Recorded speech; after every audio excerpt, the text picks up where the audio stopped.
네, 신구 권력 갈등의 골이 더욱 깊어지고 있습니다. 네 분 패널과 함께 어떻게 풀어야 할지 생각해 보겠습니다. 박원석 전 정의당 의원, 김병민 국민의힘 서울 광진갑 당협위원장, 현근택 전 민주당 상근 부대변인, 김병진 전 의원과 함께합니다. 어제는 한국은행 총재 지명을 놓고 또 청와대와 당선인 측 간의 갈등을 드러냈습니다. 청와대가 한 총재 이분 어떠냐라고 이제 지명을 하면서 당선인 측과도 협의를 했다 이렇게 밝혔는데 당선인 측에서 협의는 무슨 협의냐 마음대로 하세요 그렇게 나왔지요. 그러자 또 청와대 가만히 안 있고 그런 식으로 하면 다 깐다. 당선인 측에서 깔 테면 까세요. 이거는 좀 아니지 않나 싶은데 다 오늘 또 인수위가 지금 법무부 보고를 안 받겠다.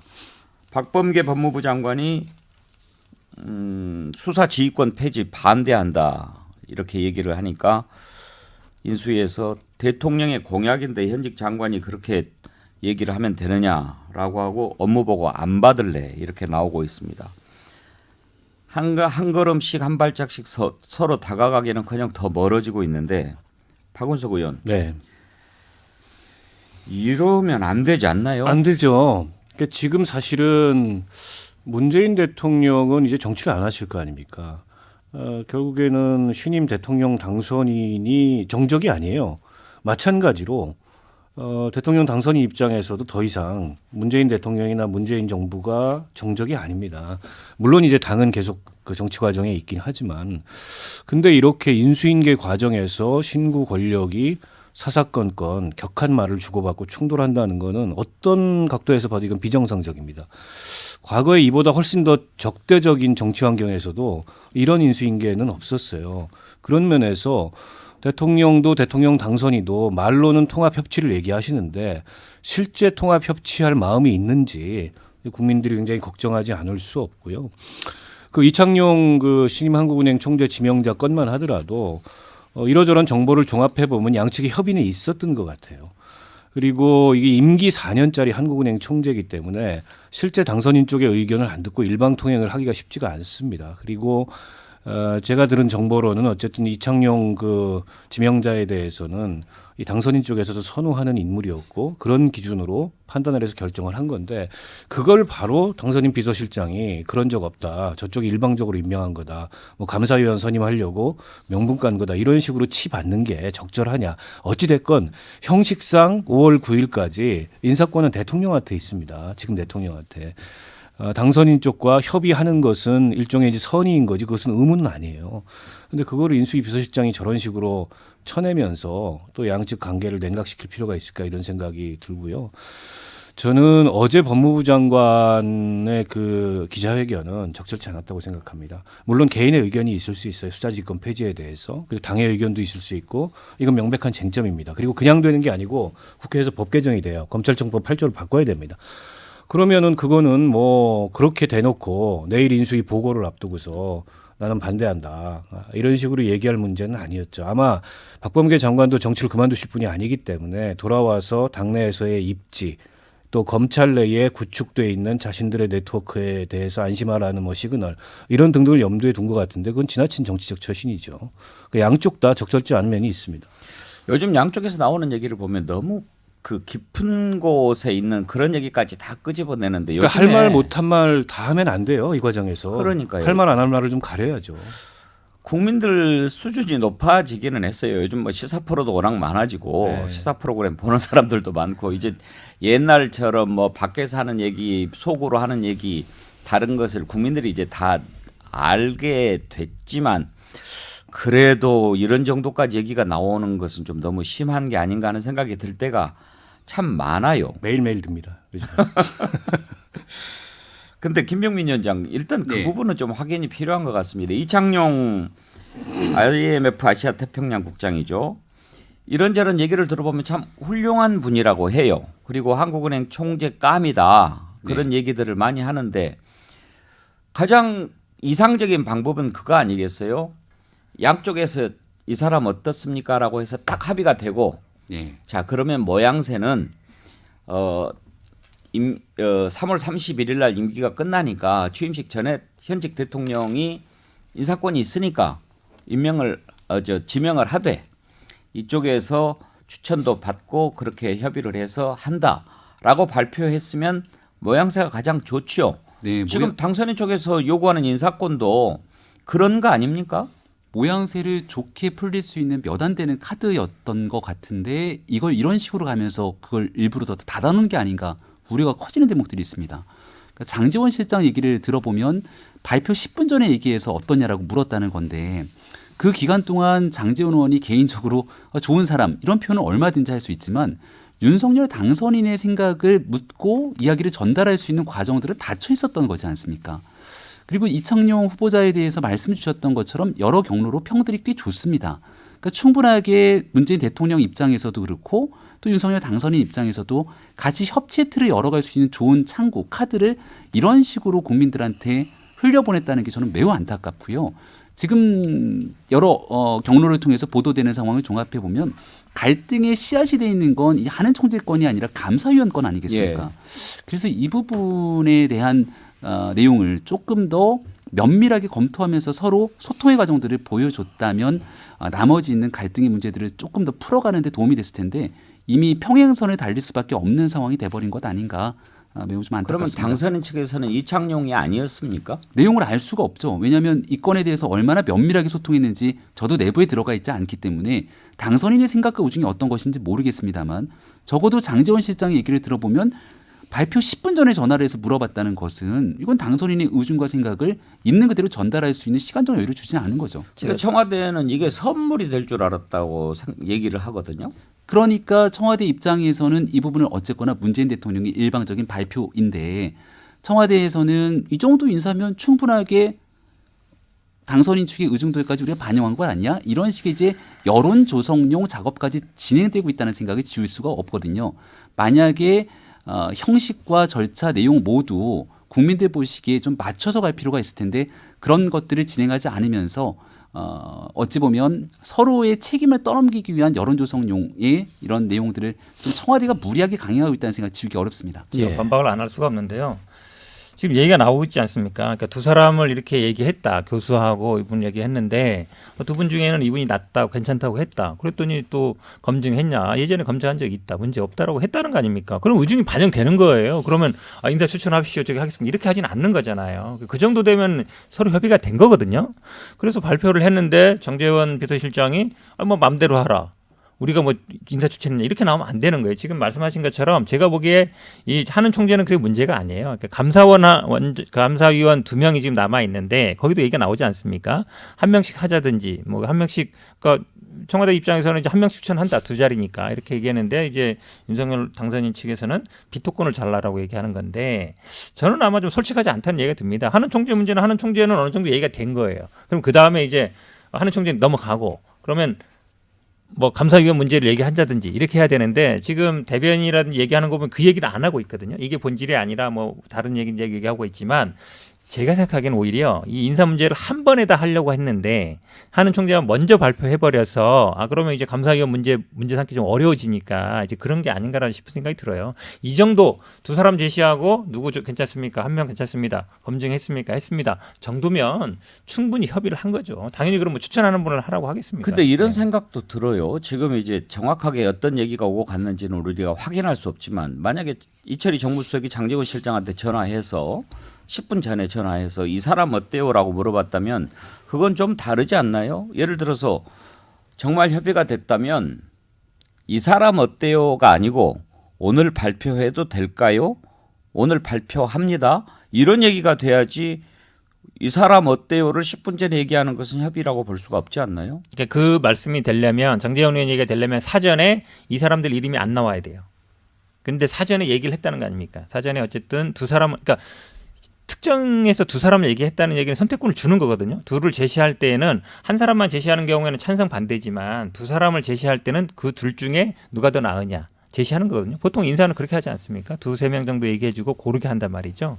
그렇게 본다 그러면 괜찮다라고 얘기했다는 거는 장제원 의원도 얘기라 그러면 지금 제가 보기에 10분 전에 전화는 어느 정도 결정이 되고 나서 상대방 의견을 듣지 않았습니까? 한 사람 좋고 그것도 여기에서 와서 이 사람이 우리가 해도 될지 검토한 거기 때문에 그거를 없던 얘기를 한 게 아니라면 사전에 얘기를 하고 그 다음에 10분 전에 하는 거는 저는 뭐 큰 문제는 없다고 보고 있습니다. 사실 이제 청와대에서 선물 얘기를 하는데 청와대가 생각했던 것은 이게 그동안 막혀 있는 관계를 좀 풀 수 있는 어떤 화해의 제스처다 이렇게 생각을 했던 것 같은데 선물이라는 게 그렇지 않나요?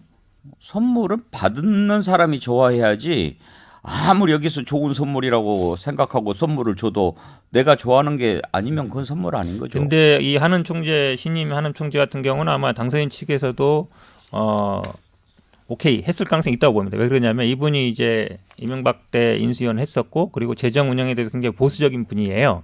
그리고 그렇다 본다 그러면 이 총재만 봤을 때는 제가 보기에는 노하는 건 아니다라고 봅니다. 근데 말씀드린 것처럼 이제 인사를 패키지로 특히 감사위원을 가지고 같이 이제 하길 원했던 것 같은데 그게 안 돼서 제가 보기에 하는 것이 제가 보기에 하는 총재 자체는 제가 보기에 오히려 뭐 노하는 상황은 아닌 것 같습니다. 김경진 의원. 네. 사실 이창용 지명자 얘기가 그 전부터 나오기는 했어요. 네. 그리고 처음 우리가 이렇게 들었을 때 윤석열 당선인 쪽에서 추천한 사람이다 그렇게도 들었거든요. 추천까지는 아닌 것 같고요. 근데 저는 그 이제 진실 논란을 떠나서 문재인 대통령이 인사를 안 하는 게 맞아요. 일단 제가 뭐 윤 대통령 이제 당선인께서 나중에 저를 써주실지 안 써줄지 모르겠지만 가령 5년이 지나서 예. 5년 후 이 시점이 된다고 봅시다. 예. 그러면 그때는 윤석열 대통령이고 후임 당선인이 결정이 돼 있을 거 아니에요. 예. 제가 윤석열 지근거리에 있다면 이제부터 인사하지 마십시오. 아무 인사도 하지 마시고 후임자한테 그대로 넘기십시오. 아예 인사권을 행사하지 행사하지 마라. 마십시오. 그러면은 후임- 중요한 자리가 비어 있어도 비어 그냥 있어도 가라. 네. 대한민국이 시스템이 돼 있기 때문에 가령 노무현 대통령 탄핵 기간 동안에도 고건 총리가 대통령 대행 잘했습니다. 박근혜 대통령 탄핵 기간에도 황교안 총리가 대통령 대행 잘했어요. 무슨 지금 금통위 회의 열어야 되기 때문에 한국 총리 뭐 하는 총재 자리가 뭐 필수적이라 그러는데 아니 우리 코로나 지금 3년째 잘 겪고 지금 잘 극복해 오고 있습니다.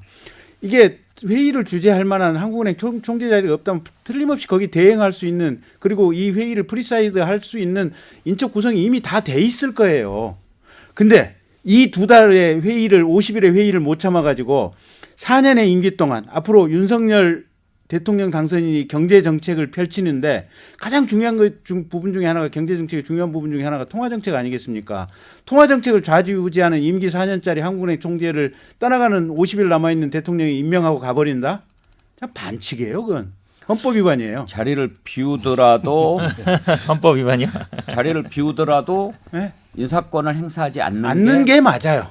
그래서 저는 앞으로 지금 차라리 이 순간에 윤석열 당선인이 나 5년 후에 20점 되면은 당선이 결정되고 나면 인사권 일체 행사 안 하겠습니다 하고 선언해 버리는 것도 한 방법이에요. 그것은 제가 어느 정도 일리가 있다고 생각하는데 헌법 위반까지는 조금 헌법 정신 위반이라고 봐야겠죠. 헌법 정신. 그래서 차제에 지금 이런 논란이 매번 대통령 결정 이후에 지금 반복되고 있으니 공공기관 이게 임명회 공공기관의 무슨 관련 법률이라든지 아니면 정부 조직법에다가 차라리 이런 내용들 부칙으로 담아놓는 것도 한 방법이에요.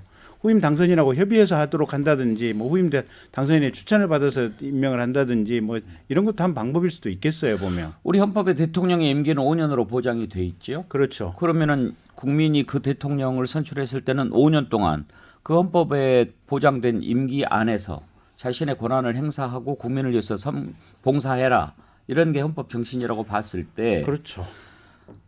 임기가 끝나는 날 밤 12시까지 국군 통수권이 있고 안보를 책임져야 되고 인사권을 행사하는 것이 상식이다. 이렇게 청와대가 얘기하는데 형식적으로는 맞는 얘기죠. 예. 근데 실질적인 헌법 정신을 생각한다면 헌법은 영속적으로 가야 되는 거 아니에요. 대한민국의 상권 분립의 원칙, 대한민국의 민주주의 원칙, 국민에 의해서 선출된 대통령이 그 선출받을 때 공약이라든지 어떤 위임된 그 정신을 가지고 정치를 하도록 하는 행정을 하도록 집행하도록 하는 이 원칙을 가지고 본다면 새 당선인이 결정이 됐는데 2달 남은 현재의 대통령이 후임 대통령과 실질적인 정책 협의를 다 해야 될 부분을 자기가 임명하고 가버린다. 그게 헌법 정신의 본질에 맞을까요? 제가 보기에는요. 저렇게 예. 말씀하시면 저는 박원석 의원 얘기를 먼저 하는데 들어보죠. 그러면 새 정부가 들어가서 공공기관장들 다 내쫓는 거는 헌법 정신에 부합하는 행위가 됩니까? 그게 불법이고 위법이어서 이 정부에서도 처벌을 받았고 전 정권에서도 블랙리스트 논란이 나왔고 했지 않습니까? 그러니까 정부가 교체되는 시점에 지금 이제 임명직 그런 정무직이나 혹은 임명직 자리들을 어떻게 할 건가에 대해서는 어떤 대통령제를 운영할 것인가에 따라 저는 선택할 수 있다고 봅니다. 미국은 일종의 이제 엽관주의를 채택을 하고 있기 때문에 싹 물러납니다. 백악관을 비롯해서 모든 부처에서 전임 정권들이 임명한 사람들이 싹 물러나고 새로 임명이 되는데 근데 우리는 헌법과 법률이 그렇게 안 돼 있어요. 어쨌든 대통령의 인사권을 보장하고 있고 그런 공공기관장들이나 권력기관장의 임기를 보장하고 있습니다. 그렇다면 현행 헌법과 법률 하에서는 문재인 대통령이 임기 마지막 날까지 공공기관장이나 주요 권력기관장을 임명해도 할 말이 없는 거예요. 그게 사실은 헌법의 연속성인 거죠. 그런데 새 정권이 들어왔다 그래서 그렇게 임명된 사람들 다 내쫓으면 지금 우리 김 의원님 말씀대로 그게 오히려 헌법 정신에 부합하는 행위라고 하는 굉장한 모순이 발생하기 때문에 그건 너무 좀 지나치신 말씀이고요. 저는 다만 정치적으로 특히 한국은행 총재와 같이 경제정책에 지대한 영향을 미칠 수 있는 그런 자리 같은 경우에는 신구 권력 간에 저는 협의가 바람직하다고 보고 예. 아마 그래서 이번에도 협의를 한 것 같아요.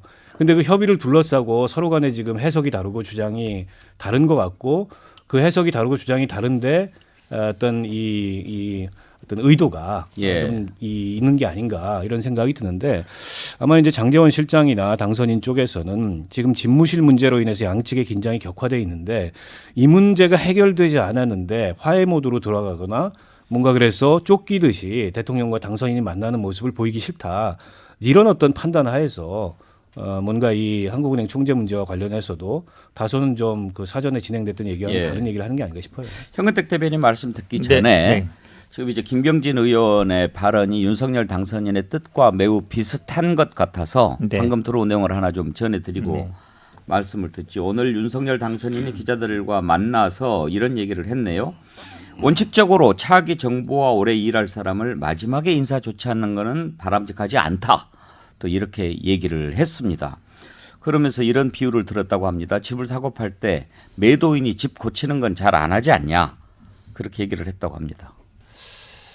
근데 사실은 윤석열 당선인이 법과 원칙을 많이 강조했단 말이죠. 법과 원칙이라는 건 정해진 법을 왜 정하겠습니까? 분쟁이 생길 때 마련하기 위한 거 아닙니까? 원칙적으로 당연히 인사권이 있죠. 그리고 대한민국이라는 거는 한 특정인이 할 수 있는 게 아닙니다. 연속성이 있어야 되는 겁니다. 그러니까 인사에 대해서 어느 정도 당연히 협의는 할 수 있다고 봅니다. 인사는 협의할 수 있지만 하는 총재 없어도 된다. 그거는 저는 아닌 것 같아요. 왜냐하면 우리가 뭐 안보라든지 지금 예를 들어서 이자율이 뭐 아주 편안한 상태가 아니잖아요. 경제도 어렵고 한자든지 뭐 하는 일하는 게 독립성이 있는 겁니다. 그러니까 누가 임명하느냐도 중요하지만 사실은 이렇게 만약에 예를 들어서 나오고 계속 할 사람이니까 내가 임명해야 된다라고 해버리면 국민들이 보기에 이자율 결정도 결국은 정부에서 하는구나 이 생각하거든요. 그러니까 감사원이라든지 한은이라든지 뭐 검찰이라든지 다 독립성을 중시 여기는데 그걸 왜 법으로 보장하겠습니까? 그러니까 자꾸 본인이 야당일 때 아니면은 공격할 때와 본인이 이제 정권을 잡았을 때 입장이 달라지면 안 된다. 그때도 당연히 본인도 임기 지켜줘야 된다라고 강조하지 않았습니까? 임기 또 중간에 그만두게 나간 게 직권남용이다 그랬고 그럼 그게 똑같이 적용이 돼야 되는 거죠. 그래서 이거를 경우에 따라서 발리 판단하지 마시라 이렇게 말씀드리고 싶습니다. 예.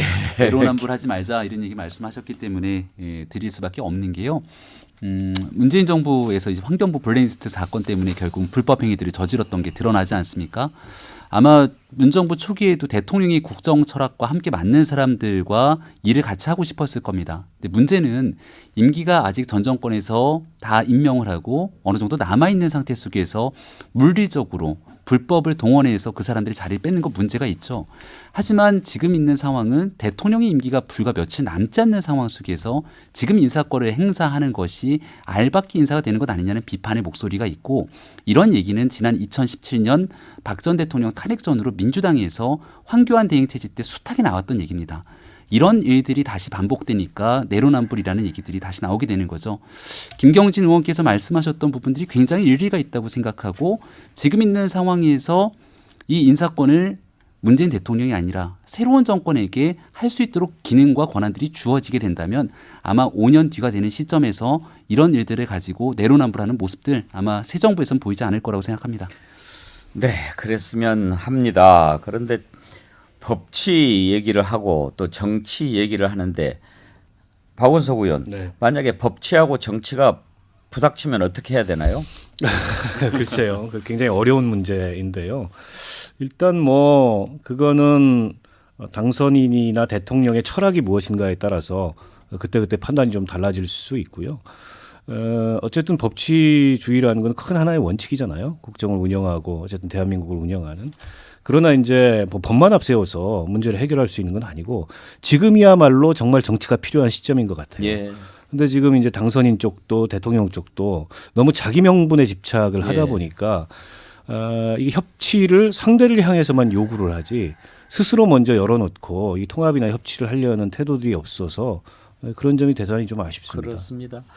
정치 얘기를 하셨는데 사실 시간이 많지는 않습니다만 김경진 의원께 좀 물어보고 싶은 부분이 이 주변 사람들의 말, 그러니까 정말 그런 말들이 일을 더 꼬이게 만든 측면이 좀 있었어요. 그런 부분들은 더 일을 푸는데 도움이 안 되지 않나요? 그러긴 하죠. 그러긴 한데 그럼 주변 사람들이 말이 그게 얼마만큼 틀렸냐 또는 분열을 야기하는 망동이냐 또 그렇게 뭐라고 할 수도 없는 그런. 그런데 예를 들면 한번. 네. 그러니까 이제 그거는 이제 앵커께서 질문하시는 게 가령 일반론의 차원에서 물어본다면 그건 그런 상황이 있을 수도 있다. 예. 근데 그럼 지금의 이 구체적으로 꼬여 있는 상황이 그러면 장제원 실장이나 누구 주변 사람들 때문에 꼬였다고 그러면 상황을 분석해야 되느냐? 그건 또 다른 차원의 문제인 거죠. 예를 들면 네. 이제 대통령과 당선인이 만나야 할 필요가 이제 생겼지 않습니까? 네. 그런데 만나기 전에 권성동 의원이 사면 이명박 전 대통령 사면하는데 분명히 김경수 지사 섞어서 할 거다. 100% 확신한다. 그렇게 얘기를 했어요. 그거는 권 선배가 말씀 잘못하신 거죠.